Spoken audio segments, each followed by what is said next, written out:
Kawhi officially signed with the Clippers today. No surprise there, despite Raptors fans maybe hoping, praying, there was still a twist to come. What was surprising was the length of the deal. Kawhi reportedly signing a 2+1 deal.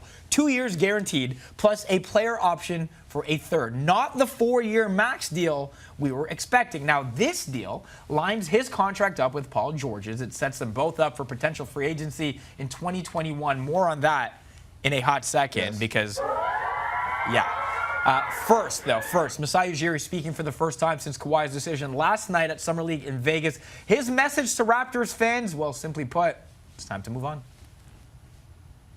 I think with these things, you're always confident with what you're doing, but I understand how free agency is too, and you base things on some of the things that we've done, and you're biased a little bit. We won a championship, it went well, blah, blah, blah.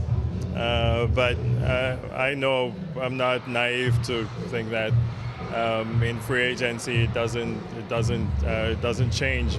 He definitely has our blessings. You know, he gave it everything while he was with us, and we really appreciated that. We got a great deal out of this, you know, like we won a championship, so we're happy. And honestly, it's on to the next, you know.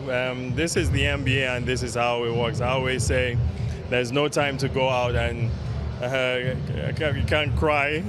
You can't go and hide under the table and cry, you know. Like, honestly, I've lost no sleep, not disappointed, you know. It's on to the next. What's next? And I'm telling Raptor fans and everybody, you know, don't lose 1 day of sleep, 1 second of sleep. We're gonna be just fine. We're gonna be all right. He yada-yada'd over the best part. We won the championship, blah, blah. It's so nonchalant now for him. He's just been telling everybody, yeah, we won the chip, by the way. Blah, Who cares blah, about what happened? Yeah, blah, blah, blah. We won the chip. I don't want to talk about this anymore. Let's talk about what's next. All right, let's talk about that. Did that make you feel any better? Hell no. No, not at all. Interesting. No, okay. not at all. Not at all. I mean, listen, I think he feels better. Okay. And I like him, so I'm happy that he feels better. And I think he can go to sleep at night, not losing a day or a minute or a second of sleep, knowing that they did do everything in their power to make him come back. And I heard when free agency opened that Masai and Bobby Webster was in Yorkville at a sushi spot, very comfortable, very relaxed, because at that point, it was out of their hands. Yeah.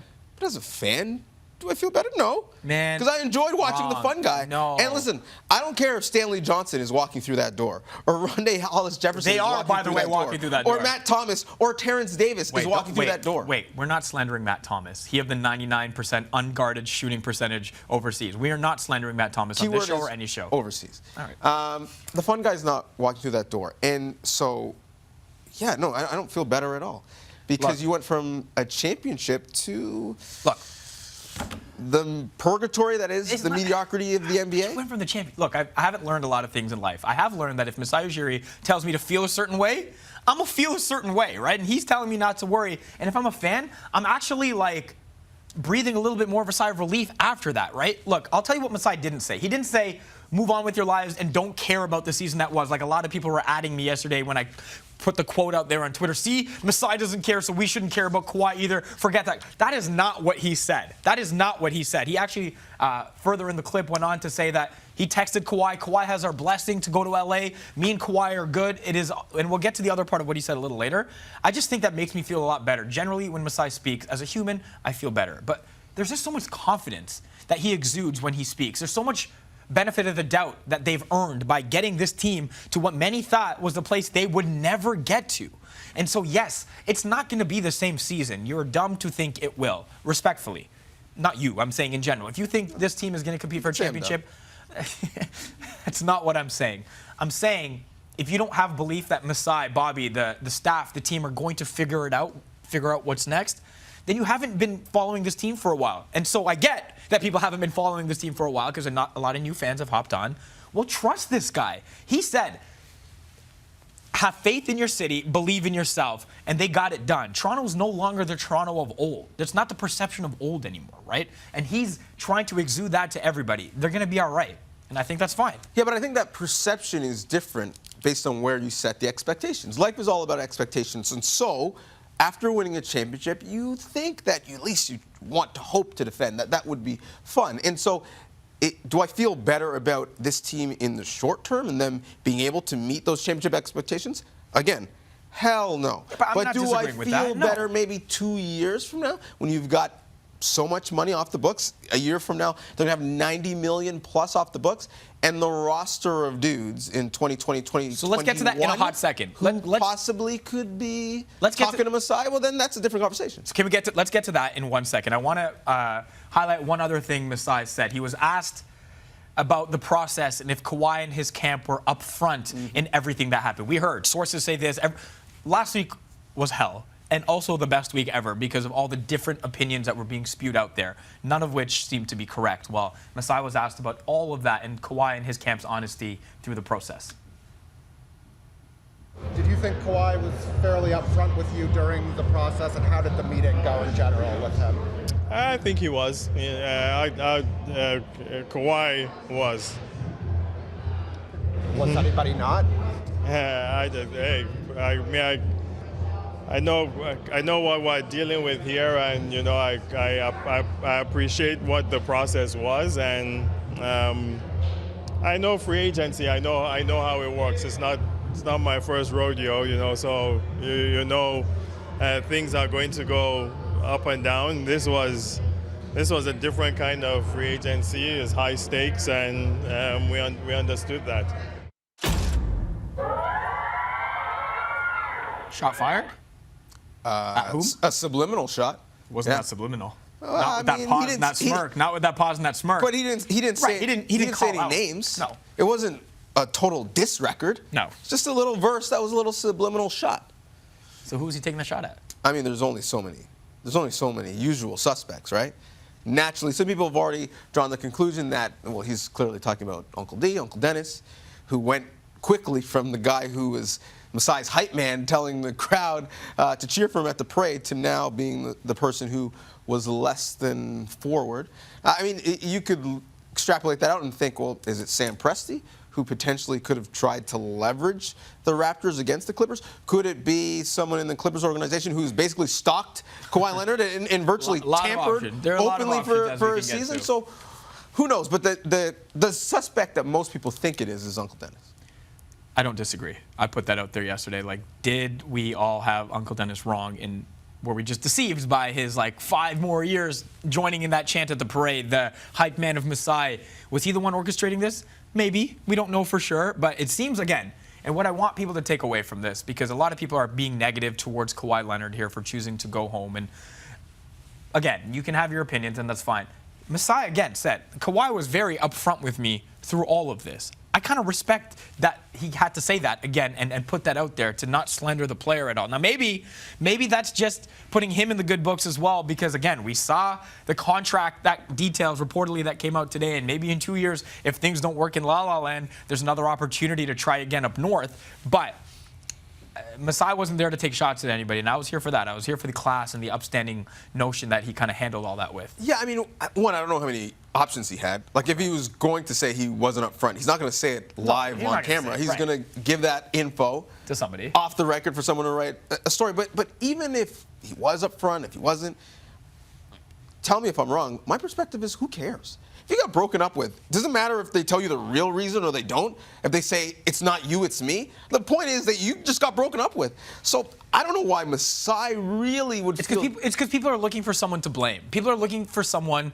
to put their anger towards as to why Kawhi Leonard is not back. I agree with you. Who cares, right? Like, it is what it is. Like, and I say who cares all of this. If he wants to leave, it doesn't take away the championship. It's what I'm trying to explain to people. It doesn't take away the year that was, but now people are looking for answers, and I think that's why they're trying to extrapolate what his smirk means or his pause means and this and that.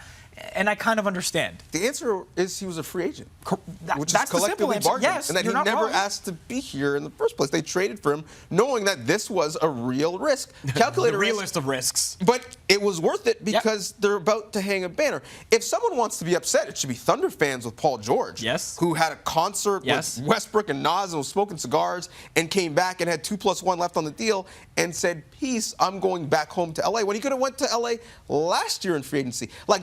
I understand that anger, but being mad at Kawhi or Uncle Dennis, whether they're truthful or not, I don't really get it. Let's talk 2+1. That's the Kawhi contract right now. 2 years plus that player option for year 3. Stunning, in my opinion, because, again, the report that came out when he signed in L.A. or when it was, I guess, confirmed that he was going to the Clippers last Friday night, Saturday morning, 4 years max, right?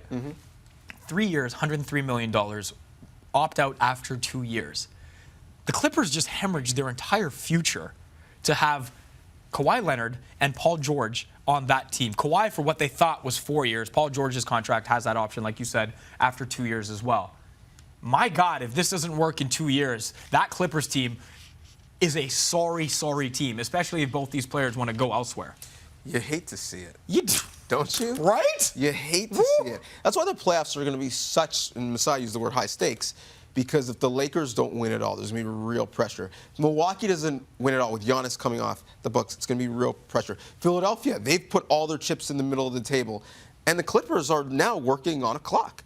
Because if they don't win it all, and if they don't have assurances that he's going to come back home for a long time, the fact that they did the Herschel Walker deal and mortgaged their future for so long looks even crazier. But it's not that crazy, though, because we've seen Kawhi enter a team and win in a single year, right? He's done it already. A lot of the nucleus on this Clippers team is already there, and they're pretty good, right? They're not terrible. They were an 8 seed that won 2 games off a healthy Warriors team in round 1. They better be, because they don't have a draft pick for the rest of my lifetime.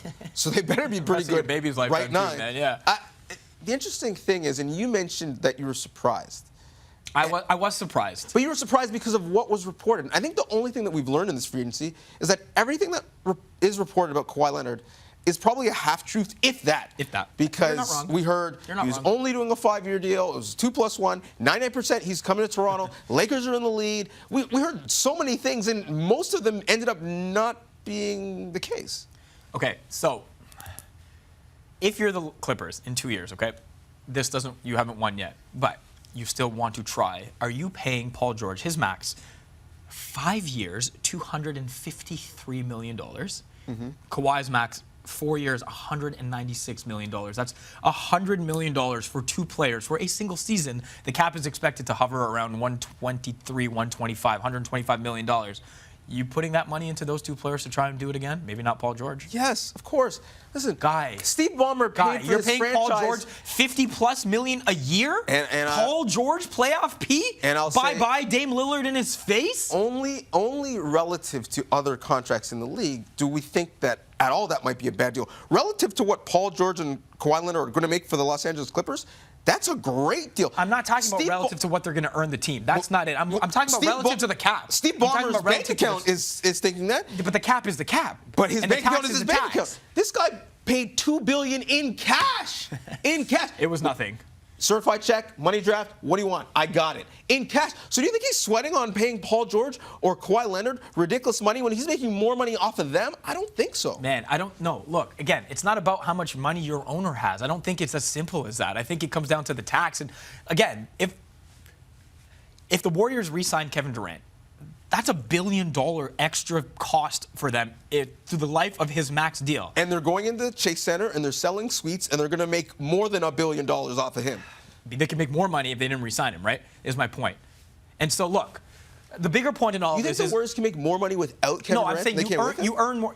If they're still good, they've won without him. Not that good. Nah. I think you make that deal all of the time. Sports is the only industry where we put a limit on what the best people in the industry can make. I know, and I'm not here for that either. Throw out your cap system, throw out your draft, let players sign for as much as they want wherever they want. I'm here for all that. That's not the landscape that we live in right now, right? The Clippers leveraged their entire future to have these 2 players for what they thought, at least one of them, this guy, for what they thought was 4 years. That suddenly went to 2. And who knows if it doesn't work after 1, if he's not going to go privately into the office of Doc Rivers, Jerry West, and everyone and be like, yo, I want out. See, if I'm Lawrence Frank, Doc Rivers, Jerry West, I don't care about the money because it's not mine.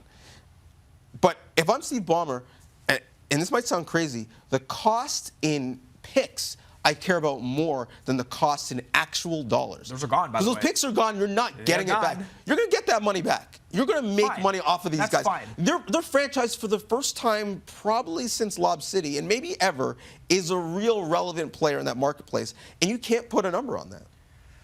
All right, you know who's going to get numbers thrown at them? The free agent class of 2021. And so this contract expires with the opt-out in 2 years. Paul George is in 2 years. Look at the headliners in this class right now, Deej. Giannis, if he opts out, which many expect him to do because he'll be eligible for Supermax as well. LeBron James, if he opts out, which many expect him to do, he'll be eligible for a raise as well. Kawhi Leonard, which many expect to do. Paul George, Bradley Beal, Blake Griffin, DeMar DeRozan, Rudy Gobert. That is just part of the list. LaMarcus Aldridge is on that list. Mike Conley's on that list. It is a stacked class. You mentioned the Raptors cap space. If things don't work out this year, I imagine it's going to be a lot of one-year deals, maybe except for Pascal Siakam, who's eligible for an extension, and then try to get 2 of those guys maybe in Toronto. 2, if not 3. I mean, If not 3, right? How high the $125 million goes cap between now and then. Yeah.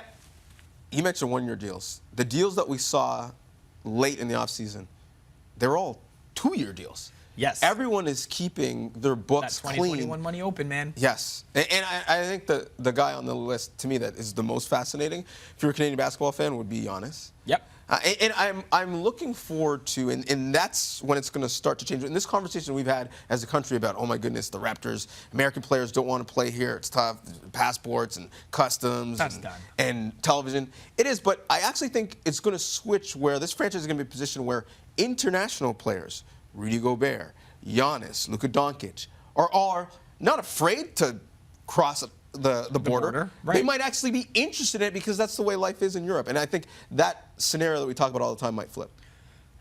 Want to see something funny? I do. So the Clippers made it official today, right, with Paul George and Kawhi sorting out their semantics. This was their intro video.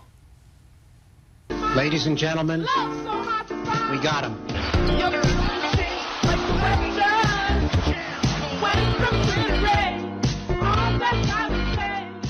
It's off to Leonard. Is this the dagger?